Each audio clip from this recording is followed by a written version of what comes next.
Peace. This is a meat and potato sorcery production starring myself, the Warrior Alchemist, and today's topic for the occult family is Metatron a demon? Most people familiar with Metatron knows that he is a celestial scribe, the tallest archangel, and is an angel that can assist you in gnosis and magic. But what's been pervasive for years, because he's not relegated to the Holy Bible, but Kabbalistic lore, is that Metatron is viewed as a demon. One of the people that has really been pushing this narrative is Dr. Germain.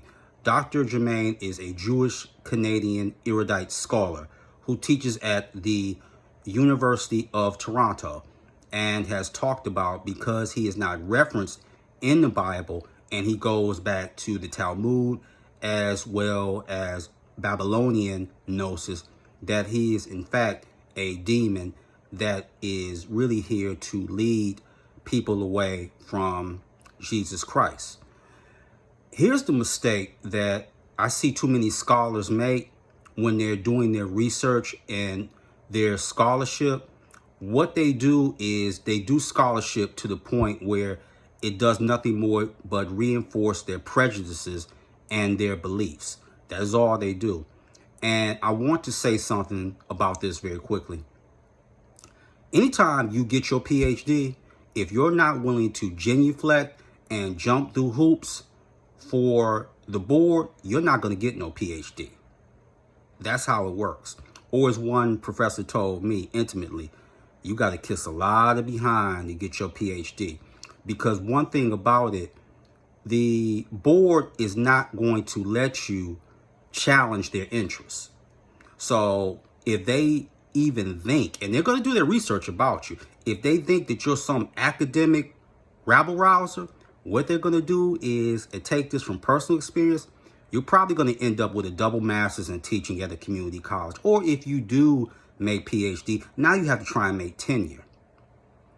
It's a game. Now, I am pro scholarship and I am pro education, but I'm not no dog, so I'm not going to sit over, fetch a paper, and do tricks and all that extra stuff.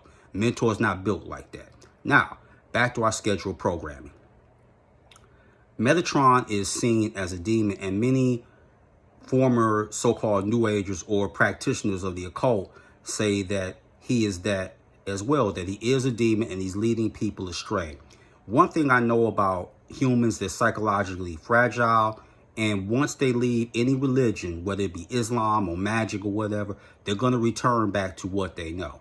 So I had evoked Metatron because I wanted a better understanding and some insights on things.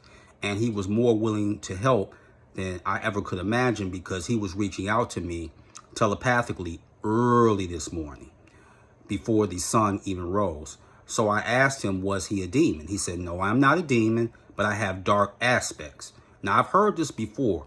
Let me give an example.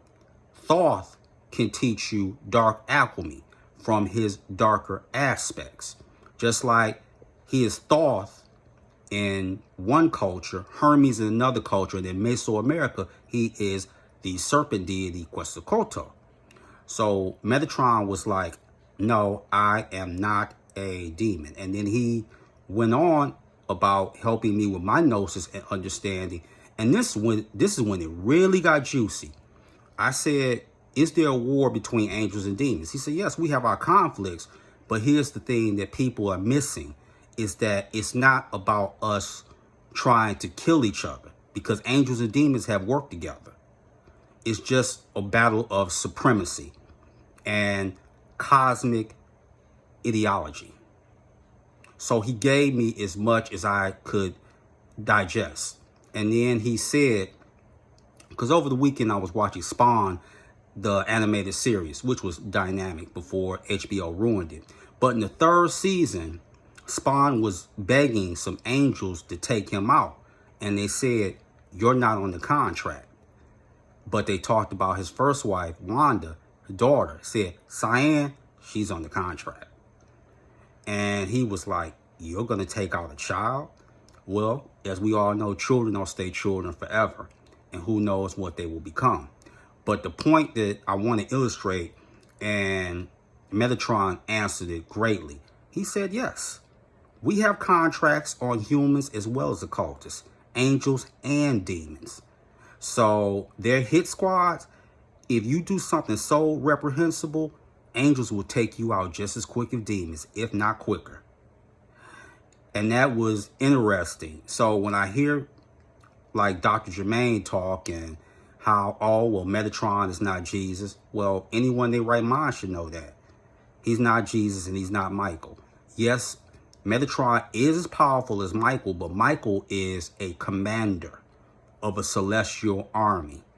Metatron deals with the Akashic records and recording and helping a person learn any form of magic that they want. But he is not a demon. He's not a daemon. And every culture have angels and demons.